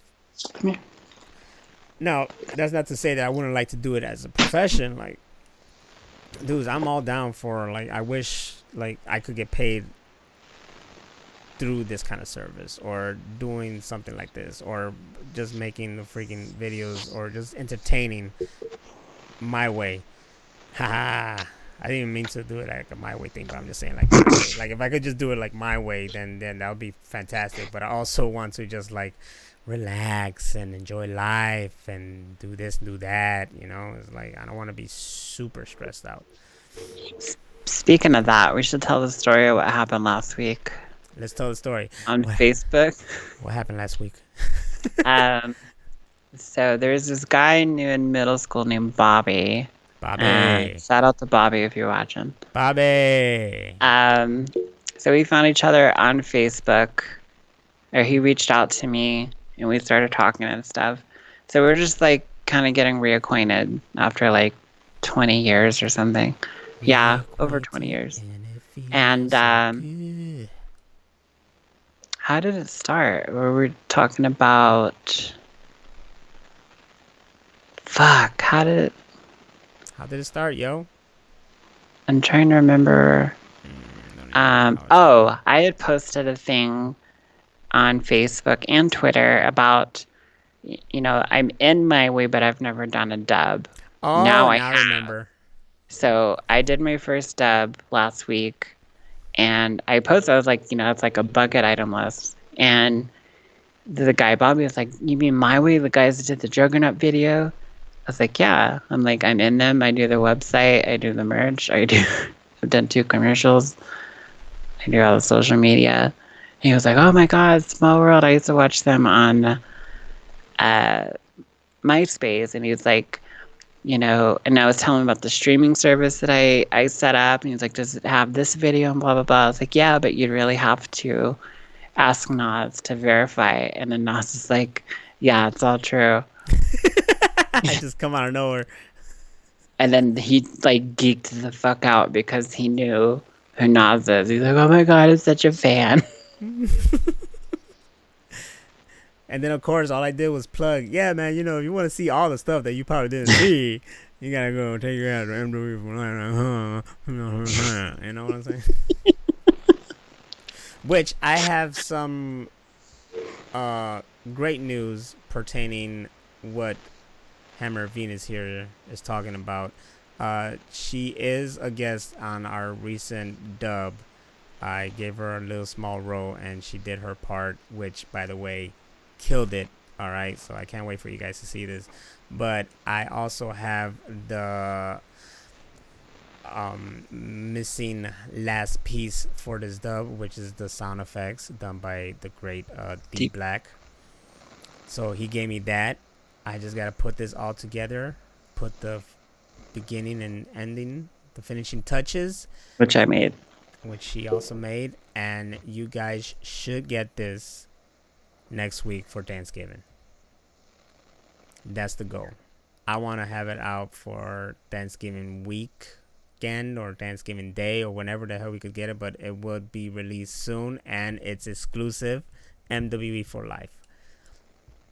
So get your friends, get them all ready. We about to blow your minds and I hope you guys enjoy it. It's right here. I've announced it. You're going to see the MWE Dragon Ball Super Broly dub. And from what I've seen, it's fucking hilarious. That's right. You like Jason's part, right? He killed that shit, right? Dude, he killed it. That shit was great. He did the voice of the 2 commercials that I'd made, and anything that we throw at him, he can do better than what we hoped for. Mm-hmm. I mean, he just exceeds all expectations, and that's what he wants to do for a living. So anybody has any voiceover work, let us know and we'll throw it. Give him a bone because he deserves that. Yeah, he's great. He asked like, he want direction, like what should I go for, who's blah blah blah, and then we just give him like, I know Rachel here gave him examples like, I want you to sound like this, like these kind of infomercials or commercials, stuff like that. And me, especially when I give it to Rachel, it's like, look, I just like I give people free range. Like, just look at what you see, give me what you think they should sound like, and just react to the image or whatever, and give it the voice that you feel fits. And I always get magic back because I give freedom, and I want people to have fun and to find their own creativity in the project. I mean, I've done acting stuff before. I mean, especially as a writer, when you write characters, it's good to have some acting experience, so that way you can write characters and have them be, like their own individual, and where people can see them in their mind when they read it. So, she's acting right now. Yeah. So I was trying to. I watched the thing a bunch, and I was like, this chick seems like not like a Valley Girl kind of thing, but kind of like somebody that's like, like the bitchy teenager. Uh-huh. I was like that because like she was always just kind of like, her eyes kind of like she was just there like, ugh, I hate this place, whatever. I hate, this is stupid, like. So that's the kind of the direction I went with it. I was trying to see her mannerisms and her facial expressions and stuff like that. So those are the kind of things that I picked up on. And you see, I wasn't even thinking that. See that? I wasn't even thinking that. So what she gave me was even better than what I imagined. And there's some lines on there that I was like cracking up because I didn't see it coming, and it just gave in to the scene and interacting with the other characters. So it's fantastic. Can't wait for you guys to see it. I can't wait to have it done. That's really the thing. I can't wait to have it done. And I hope it just it brings people to our site because I feel like they don't know yet, and there's a lot that people haven't seen. I know it. Well, if we're announcing that, we should also announce there's going to be a huge update to the website and a new logo coming. Mm-hmm.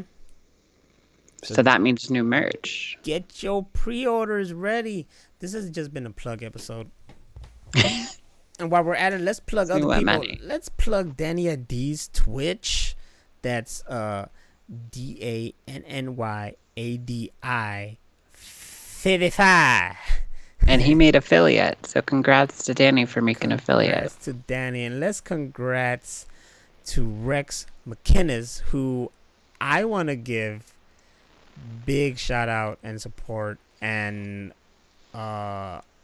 appreciation to, because I think I told him before that he's a key to why I just finally just got on Twitch and started like fucking me too and shit like that, So mad love to you, mad love to your Twitch and what you got, the people that follow you and what you keep doing and the music you do, and keep doing what you're doing, dude. Don't stop. Actually, Danny and I were talking about Rex's stream yesterday. How we don't want to miss the therapy Sundays that Rex does. Mm-hmm. So that's like my new Sunday thing. There you go. So you see, it all matters. Every little thing people do matter. Like, I know when I do it, I don't get a lot of people show up. I just get a few, but those people I appreciate, and they actually look forward. Like, Rex was hyped for me to play Shenmue 3, and I was like, really? I didn't think so. I didn't think anybody was hyped for me to play the game and shit like that. But, that gets me excited and makes me want to do what I got to do. So, yeah, same thing with my stream for playing guitar and bass and stuff. Knowing that you have somebody like that in your corner was like, all right, I'm gonna get up and do it. Exactly, it helps. And I saw that you posted that I'm gonna play the guitar, blah blah, and it was like 2 hours ago. I saw it on Twitter, and I was like, fuck, man, I just got home, I gotta set up for this thing, blah blah. I hit you up, you're not responding, and then I go on Twitch and I see like Hammer Venus is on. I was like, oh, let me see, and then you're just there jamming. I was like, oh, hello. And I didn't know. I finally got to see you jamming. You always talked about it, and I never got to see it. And I finally got to see it, and I was like, I can keep watching this. So yes, continuous. There will be more. There will be more. You know what else there'll be? More of this Machine Room podcast as we come to the end of this episode 17. Sorry, I'm like rubbing my foot because it hurts from work. But the end of episode 17, where we want the Snyder cut. That's basically all I just want to finish this shit saying that we want the Snyder cut. I hate not having something that was there. You know what I'm saying? I do. And I also want to add to that, fuck old people. Yeah. Sure. Sure. Let's go with that. Okay, boomers. But I'd like to thank everybody for showing up here, man. Rex, thank you for coming. Thanks for bringing your people. D-Player, thanks for being here. Kaiju, thanks for always hyping up every week, all week. Danny and D, thank you for being here and helping us and supporting us as well. Everybody, you guys are great. We do this because you guys are enjoying it still. And remember that you can hear us on Spotify, Google, and iTunes as the Machine Room Podcast. I listen to us on Spotify because I'm a big Spotify nerd. And I don't like hearing my own voice, so there's that. I always work with people like this. Like, LP doesn't like seeing... No, he likes seeing his own work.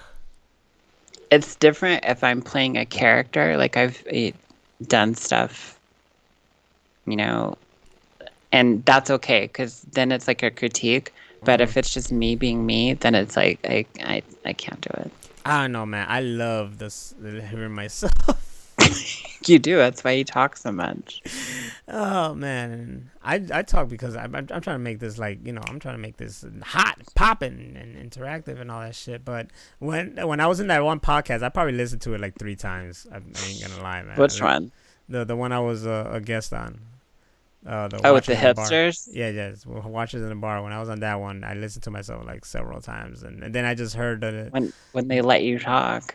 and then I just heard this week's, and they mentioned me by name. I was like, hey, look, I felt all good about myself. That's what? good. I like when I'm the center of attention. I'm sorry. It just didn't happen growing up most of the times, you know? I like the opposite. I like grilling somebody else. Like when Rex was on. I'm like, all right, motherfucker. Oh, you know, it's You funny. with that. It's funny I say that because at work I don't want to be the center of attention. I hate it. Far from it. It's all LP, and I'm like, yeah, let that motherfucker over there. I'm just gonna be over here in the cut, and that's when someone comes like, take me to them. I'm like, bitch, you take your damn self. But that's another story. Thank you for coming to the Machine Room Podcast. Hammer Venus, anything you want to add at the end? Besides fuck old people? Fuck all people. Be kind to each other. We have holidays coming up, and this is a really rough time of year for some people. So you never know what people are going through. So please just be kind to everybody. I co-sign that. It's gonna be love each other and be thankful. And Wu-Tang is forever. Wu-Tang is always forever. So remember that. And we hope that the Machine Room Podcast is forever. Thank you, everybody. And good night. Adios.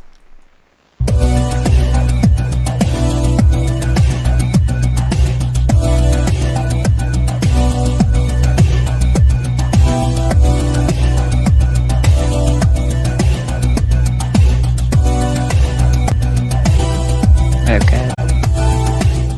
Use the right ending. That Instagram don't really work right now.